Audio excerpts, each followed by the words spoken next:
just learned, get this, the director of the National Counterterrorism Center, Joe Kent, has just announced he's resigning. CNN national security reporter Zachary Cohn is joining us right now. Zachary, what more can you tell us about this dramatic development?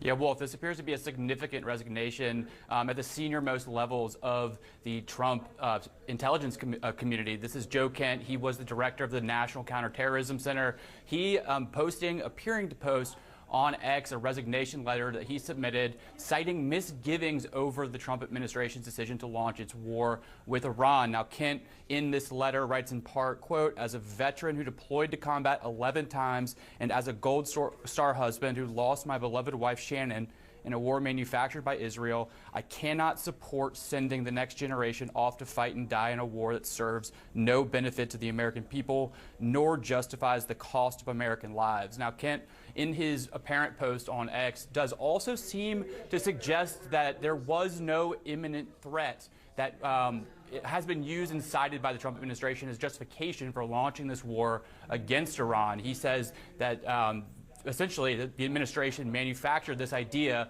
of an imminent threat, and that is part of the reason why he's deciding to resign from his post today.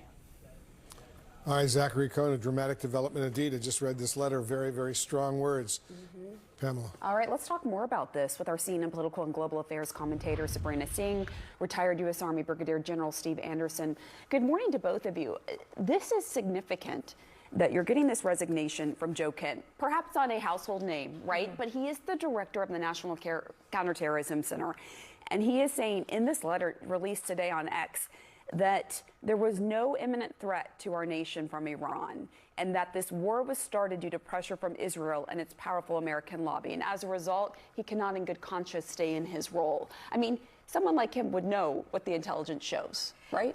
They certainly would, and it goes against the administration's initial argument that Iran posed a threat to the United States, and therefore the U.S. had to take immediate action. It's always shocking when a political appointee, particularly like one like him, resigns in such a public way. And so I think you could potentially see more breaking happening within the administration. We already know the MAGA base is very divided about this war in Iran, but specifically someone like him who handles counterterrorism issues, who would know deeply the intelligence that was being provided to the administration at this time. I think his resignation is significant, and it could send more to resign as well.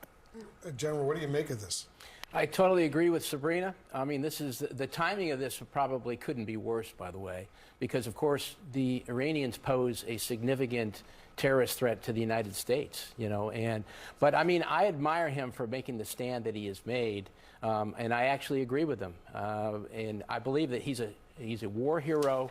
His voice has mattered a great deal, and this is a terrific blow to the Trump administration, again, because of the timing. Because right now, the Iranians are engaged in warfare with us, and of course, one of the cards that they hold is a terrorist threat here in the United States. So you agree with him that Iran posed no imminent threat to our nation? Absolutely, Wolf. I believe that they pose no threat, that this is a war of choice, not a war of necessity. And I think that we're going to be doing this we're going to be talking about this for quite a while, because I don't think that this is going very well for the administration, for our country.